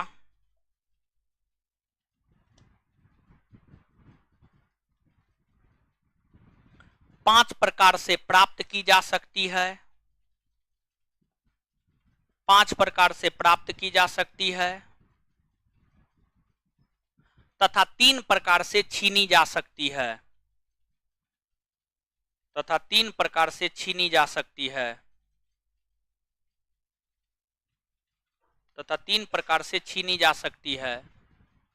फुल स्टॉप।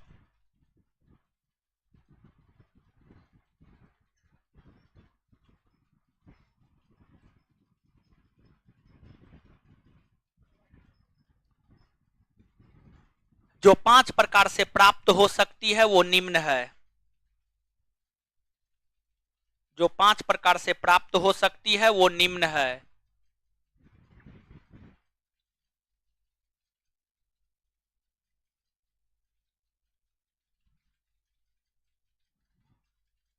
एक नंबर में जन्म, जो नमो संयुक्त जन्म, जन्म जन्म जन्म जन्म। 2 नंबर में वंशीय परंपरा, 2 नंबर में वंशीय परंपरा,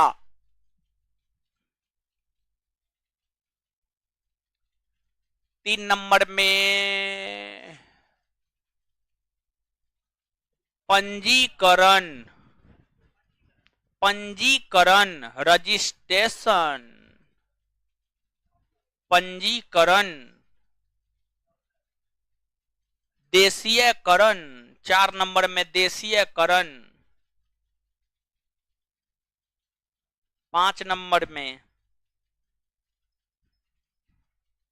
भूमि विस्तार, भूमि विस्तार। चलिए, हाय फिर से क्या होता है, वही होता है जो होना चाहिए। आगे बताएंगे। आगे अब आते हैं संविधान समाप्त कहां हो,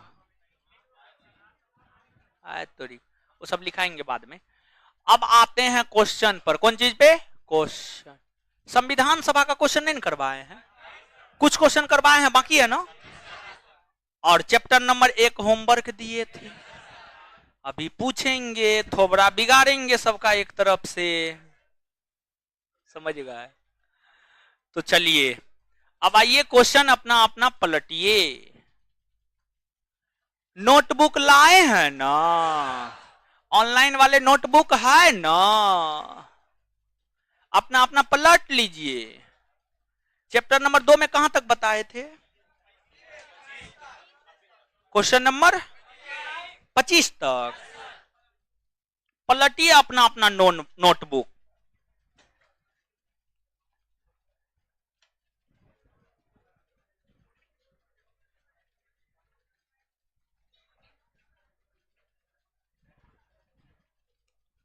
आ जाइए।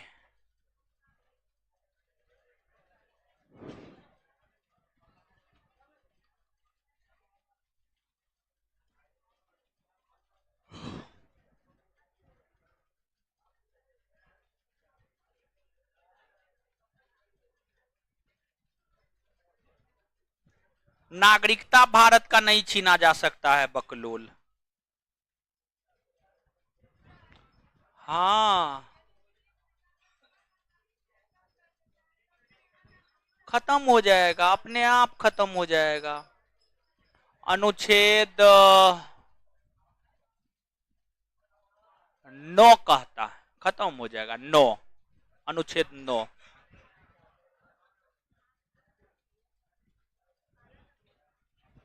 नोटबुक कैसे न निकलेगा, आपके कहने से नहीं निकलेगा, आपको डाउनलोड ही करने नहीं होता है। पंखा बंद हो गया हो, बंद हो गया, अपने आप बंद हो गया। तो बंद कर दिए कि बंद हो गया? अरे चलने दीजिए नो, छोड़ दीजिए, बंद कर दीजिए।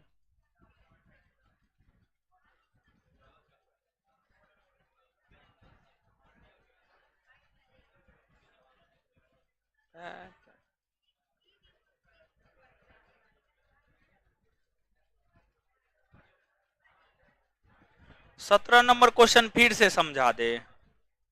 क्या फिर से समझा दे हो भाई?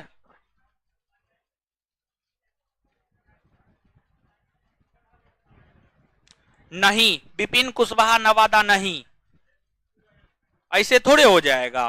कोई विदेशी आया भारत में बच्चा पैदा कर लिया तो भारत का नागरिक हो जाएगा, ऐसे नहीं होता है। आपका आंसर, आपका जो भी क्वेश्चन है उसका आंसर नहीं होगा।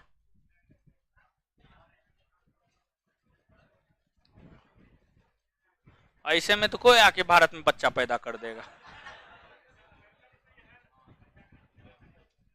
चलिए, है क्वेश्चन नंबर 17 भा।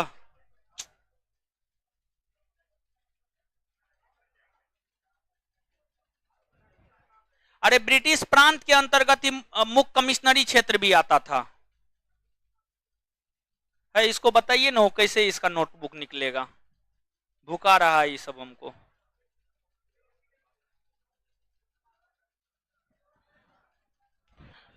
चलिए क्वेश्चन नंबर 26 को छोड़ दीजिए, छोड़ दीजिए। हाँ 27 से आइए। 27 में कह रहा है भारत के संविधान की रचना हेतु संविधान सभा का विचार निम्नलिखित में से सर्वप्रथम किसने प्रस्तुत किया था? स्वराज पार्टी ने 1934 में, यानी 27 का आंसर ए एक होगा। 27 का आंसर ए एक होगा। स्वराज पार्टी ने 1934 में। आगे 28 भारतीय संविधान सभा के संबंध में निम्नांकित में से कौन से कथन असत्य मतलब गलत है? यह वयस्क मताधिकार पर आधारित नहीं था।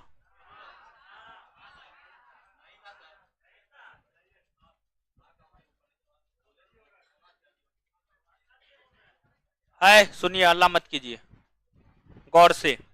भारतीय संविधान सभा के संबंध में निम्नांकित में से कौन से कथन असत्य मतलब गलत है? गलत को चुनना है। पहला स्टेटमेंट, यह वयस्क मताधिकार पर आधारित नहीं था। नहीं था, नहीं था मतलब ये क्या है? सत्य है, सत्य है, सत्य है। यह प्रत्यक्ष निर्वाचन का परिणाम था। नहीं, प्रत्यक्ष निर्वाचन का परिणाम नहीं था, बल्कि अप्रत्यक्ष निर्वाचन का परिणाम था। मतलब ये क्या है? गलत। क्या है? गलत। यह बहुदलीय संरचना नहीं थी। बहुदलीय संरचना थी, इसमें कांग्रेस, मुस्लिम लीग तथा अन्य पार्टियां शामिल हुई थी। तो यह बहुदलीय संरचना थी और यहां पर कह रहा है नहीं थी, मतलब ये क्या है? गलत है। क्या है? गलत। यह कई समितियों के माध्यम से कार्यरत थी। सही है, कई समिति थी ना, बड़ी समिति, छोटी समिति, समझ गए? तो मतलब ये क्या है? सही। क्या है? सही। तो कौन कौन गलत है? बी और सी, अर्थात 28 का आंसर सी। 28 का आंसर सी। सी। 29 निम्नलिखित में से कौन सा, निम्नलिखित में से कौन सा, बोर्ड पे क्वेश्चन सेट किए हैं? क्वेश्चन सेट है, चलिए, हमको लगा क्वेश्चन सेट ना है। चलिए 28 हो गया, 29 पे आइएगा। निम्नलिखित में से संविधान सभा के बारे में, निम्नलिखित में से संविधान सभा के बारे में गलत कथन कौन सा है? गलत कथन कौन सा है? गलत कथन को चुनना है, गौर कीजिएगा यहां पर। गलत कथन कौन सा है, इसको चुनना है। इसने बड़ी संख्या में समितियों की मदद से काम किया, उनमें से प्रारूप समिति सबसे महत्वपूर्ण थी। सही या गलत? अल्पसंख्यक समुदाय जैसे ईसाई, एंग्लो इंडियन, पारसियों को सभी में पर्याप्त प्रतिनिधित्व दिया गया? नहीं दिया गया। एकदम दिया गया। क्या बात करते हैं, दिया गया है।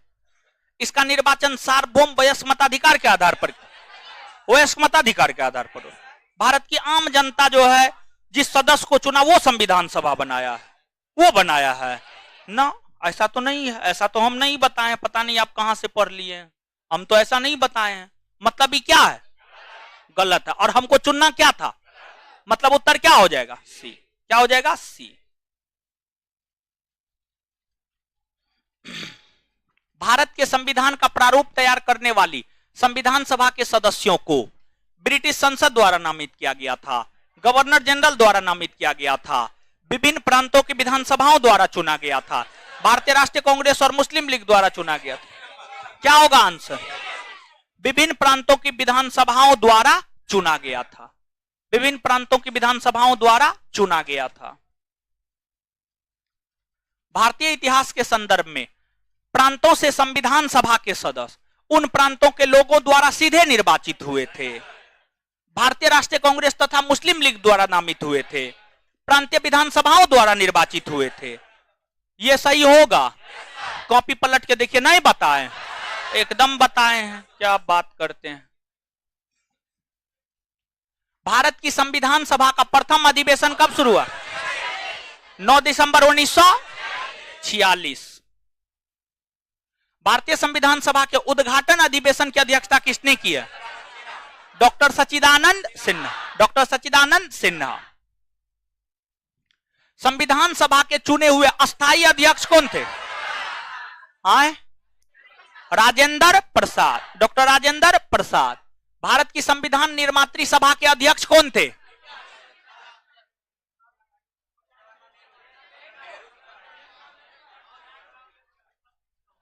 मार फटा से ठीक कर देंगे।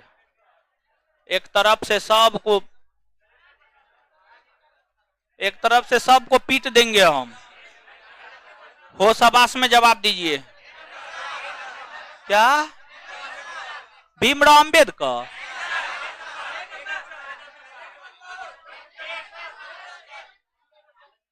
पंडित जवाहरलाल नेहरू? ऐसे 4 हाथ दिखा रहा है, 4 थोपी मारेंगे। आंसर क्या होगा? एक होगा नो। हे भगवान, ये क्वेश्चन में आप लोग कैसे फंस रहे हैं? हो ये फंसने वाला क्वेश्चन है। यानी थोड़ा सा संविधान, निर्मात्री शब्द जोड़ दिया, काम खत्म। निर्मात्री शब्द को हटा दीजिए तो भारत की संविधान सभा के अध्यक्ष कौन थे? बताइए, एगो शब्द जोड़ दिया, आंख बका गए आप लोग। राजेंद्र प्रसाद होगा। महा बकलोल हैं आप लोग। भारत को एक संविधान देने का प्रस्ताव संविधान द्वारा बताए हैं 22 जनवरी 1947। संविधान सभा के सम्मुख संविधान की प्रस्तावना का प्रस्ताव किसने रखा था? उद्देश्य प्रस्ताव कौन रखा था? और वही उद्देश्य प्रस्ताव न जाकर प्रस्तावना बना। तो आंसर क्या होगा? जवाहरलाल नेहरू होगा। भारतीय संविधान के निर्माण से संबंधित निम्नलिखित कथनों में से कौन सही है? पंडित नेहरू के उद्देश्य प्रस्ताव का जो संविधान सभा द्वारा स्वीकार किया गया था, संविधान के निर्माण पर असर था, एकदम था। उद्देश्य का बहुत महत्वपूर्ण उद्देश्यों की पूर्ति करता है। संविधान को भारत के लोगों ने आदेशित किया है। संविधान की शुरुआत हम भारत के लोग से। राज्य के मुखिया को लोग प्रत्यक्ष रूप से निर्वाचित करते। राज्य के मुखिया, देखिए ध्यान दीजिएगा। है पंखा सटिए नो बात, तो ऐसे ये गर्मी। सुनिए, देखिए यहां पर राज्य शब्द का मतलब क्या समझना है जानते हैं? भारत समझ। यहां राज्य का मतलब क्या समझना? भारत। भारत के मुखिया मतलब भारत के राष्ट्रपति। तो यहां पे राज्य के मुखिया का मतलब क्या समझना है? भारत के राष्ट्रपति को लोग यानी आम जनता प्रत्यक्ष तौर पर, यानी आम जनता राष्ट्रपति के चुनाव में भाग लेता है। आप लिए हैं कभी? है? तो आम लोग भाग लेता है? नहीं। मतलब ये गलत या सही? गलत है ना? वो गलत है। बताइए कौन कौन सही है?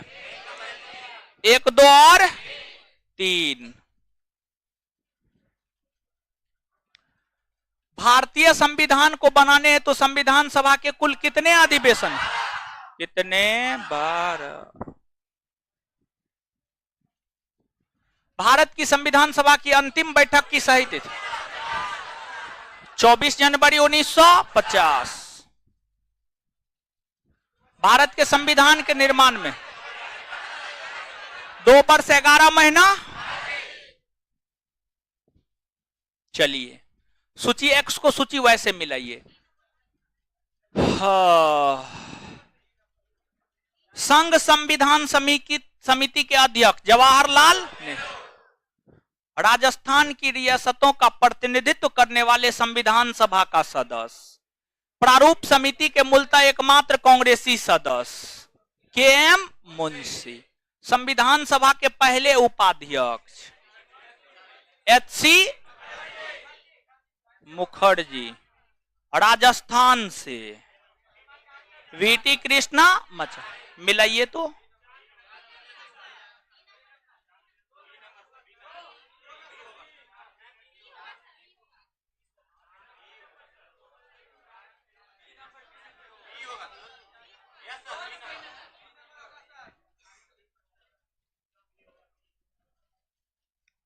भारतीय संविधान के निर्माण के समय संवैधानिक सलाहकार कौन थे?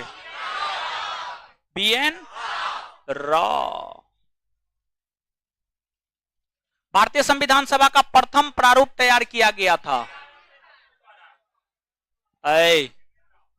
प्रथम प्रारूप का बात कर रहा है, बी.एन. राव होगा। क्या नंबर क्वेश्चन है? क्या नंबर? बी.एन. राव होगा। बी.एन. राव प्रथम प्रारूप तैयार किया गया, बी.एन. राव। बीएन रॉ, क्या वो क्वेश्चन है वो? अरे बाप, बहुत क्वेश्चन। बीएन रॉ, भारतीय संविधान का प्रारूप, प्रथम प्रारूप तैयार किया गया बीएन रॉ। भारत का संविधान पूर्ण रूप से तैयार हुआ, आए गौर कीजिएगा यहां पे, तैयार हुआ। ये थोड़े कह रहा है कि लागू हुआ, लागू नहीं न कह रहा, तैयार न कह रहा। उत्तर क्या हो जाएगा? 26 नवंबर 1949, नवंबर 26 1949 भारतीय संविधान को संविधान सभा द्वारा अंगीकृत किया गया। 26 नवंबर 1900। ये जानकारी कहां से प्राप्त होती है? कहां से? प्रस्तावना, प्रस्तावना से। भारतीय संविधान कब लागू हुआ था? 26 जनवरी 1950। संविधान को होश आवास में बताइए, नहीं तो चमड़ा उधेड़ देंगे हम। संविधान को 26 जनवरी के दिन लागू करने का निर्णय इसलिए किया गया, एक होगा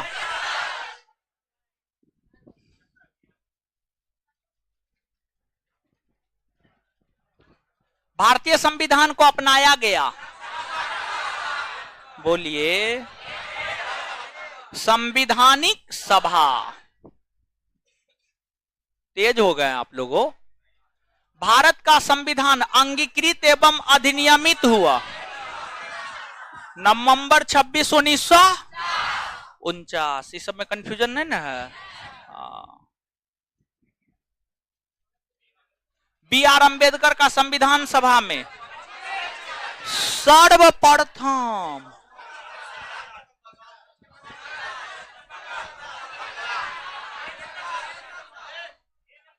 होगा।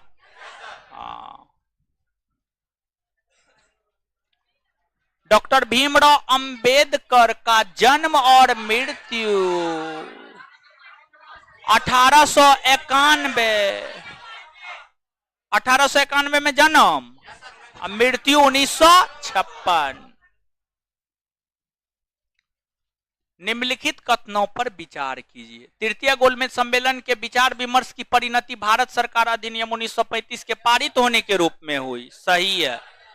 भारत सरकार अधिनियम 1935 ने ब्रिटिश भारत के सूबों और भारतीय रियासतों के एक संघ पर आधारित ऑल इंडिया फेडरेशन के गठन का उपबंध किया। एकदम सही है। बोला था ना वो, ब्रिटिश प्रांत और देशी रियासत को मिलाकर भारतीय संघ का निर्माण किया जाएगा। बोला था कि नहीं बोला था? एकदम बोला था। मतलब दोनों क्या है? सही। कथन है, भारत का संविधान देश की आवश्यकताओं की पूर्ति करता है। इसको एक गृहीत संविधान कहा जाता है। उपर्युक्त के संदर्भ में निम्न में कौन एक सत्य है? कौन एक सत्य है? भारत का संविधान देश की आवश्यकताओं की पूर्ति करता है। देश की आवश्यकता की पूर्ति करता है। गृहीत संविधान यानी ग्रहण किया गया संविधान, दूसरे देश से लिया गया संविधान। दूसरे देश से नहीं लिया गया है जी, लिया गया है ना हो। भारत का संविधान देश की आवश्यकताओं की पूर्ति करता है। देश के लोगों को जो अधिकार चाहिए सब चीज तो देवे करता है। तो इस आधार पर कहिएगा तो सही तो है ये। ठीक है। केंद्र शासित प्रदेश क्यों बनाया जाता है? वो क्वेश्चन पूछ रहा है सर, केंद्र शासित प्रदेश क्यों बनाया जाता है? अब पता नहीं क्यों बनाया जाता है। इसको एक गृहीत संविधान कहा जाता है। गृहीत संविधान तो कहा ही जा सकता है, इस वजह से कहा जा सकता है, यानी गृहीत संविधान कहने का मतलब यह हुआ कि भारतीय संविधान, गृहीत संविधान उस संविधान को कहा जाता है जिस संविधान में अलग अलग प्रावधान अलग अलग देशों से ग्रहण किए गए हैं। क्या भारतीय संविधान में अलग अलग प्रावधान अलग अलग देशों से ग्रहण नहीं किए गए? तो सही तो दोनों है, लेकिन स्पष्टीकरण नहीं है। बी होगा इसका सही उत्तर। 54 का आंसर क्या होगा? बी। क्या हो जाएगा? बी। याद रखिएगा।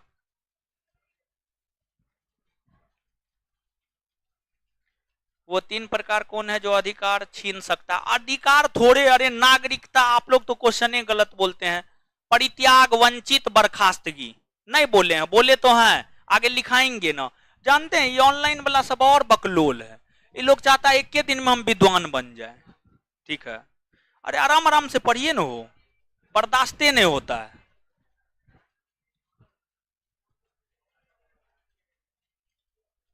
चलिए ठीक है, इससे आगे अगले क्लास में, आज इतना ही, बैठे रहिए। अभी क्या बात करते, अभी पूछेंगे हम। 54 का बी होगा, याद रख लीजिएगा, 54 का बी, 54 का बी। आगे है, जिसको पूछ रहे हैं वही जवाब दीजिएगा, और नहीं तो फिर जो जवाब दिए जिसका मुंह खुला उससे पूरा पॉलिटी पूछेंगे अभी तक। हीरो खड़ा होइए। हाँ,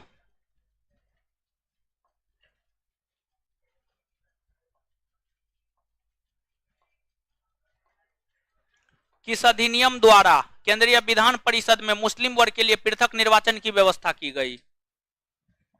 किस अधिनियम द्वारा मुस्लिम वर्ग के लोगों के लिए पृथक निर्वाचन की व्यवस्था की गई? 1919। चलिए बहुत बढ़िया, खड़ा रहिए, बढ़िया है लेकिन फिर भी खड़ा रहिए। है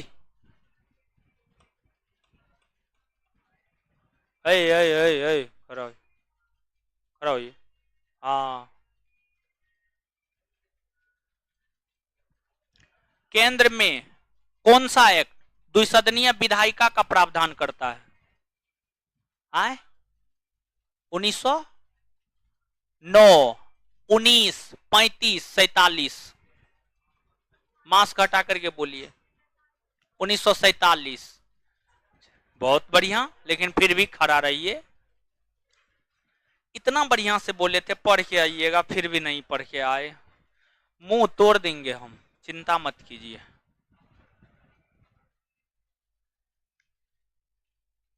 रो खड़ा होइए। हाँ, 1935 का गवर्नमेंट ऑफ इंडिया एक्ट क्यों महत्वपूर्ण है? चिल्ला चिल्ला के बताएं।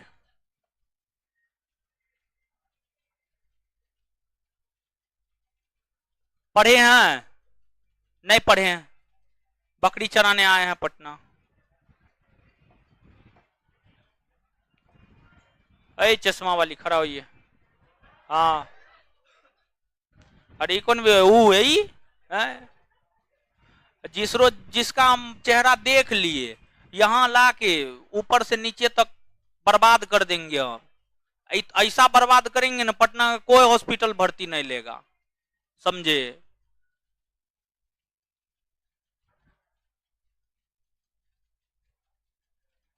साइमन कमीशन की नियुक्ति ब्रिटेन में कब हुई? मास्क हटा करके बोलिए। 27। ठीक है, ईस्वी तो सही है डेट, अब ईस्वी से काम नहीं चलता, अब डेटो बताना होता है। 8 नवंबर 1927। थोड़ा सा जवाब दीजिए, बैठ जाइए।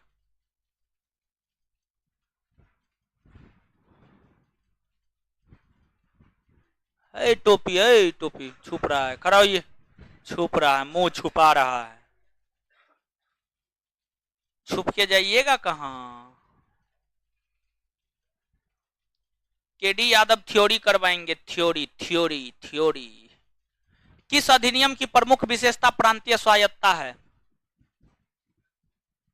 1900। बैठ जाइए। अरे टोपी वाले हीरो खड़ा होइए।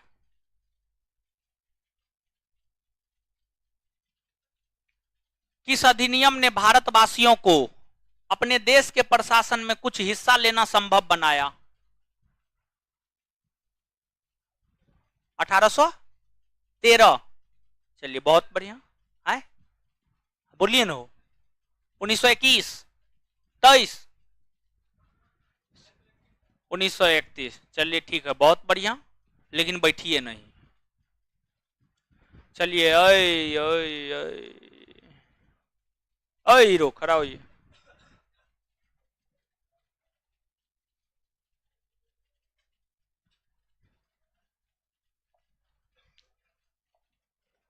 हाँ,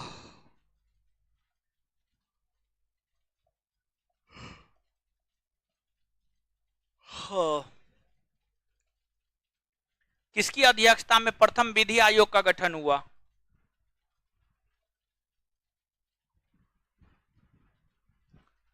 एकदम नहीं पढ़ते हैं। अच्छा,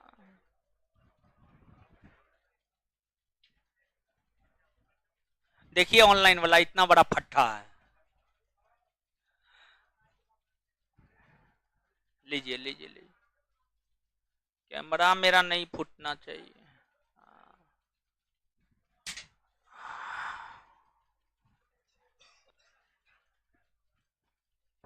पढ़िए हो, पढ़िए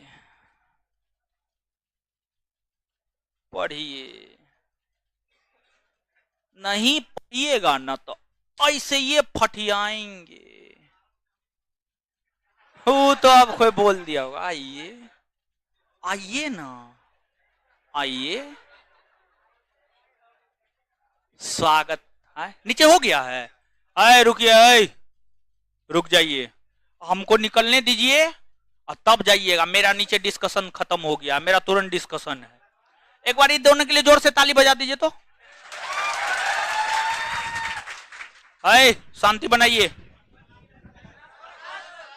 कल क्लास नहीं है, सोमवार से बिट्टू सर का क्लास होगा। कल क्लास नहीं है, सोमवार से बिट्टू सर का क्लास होगा। हमको निकलने दीजिए अभी, तब आप लोग निकलिएगा। धन्यवाद।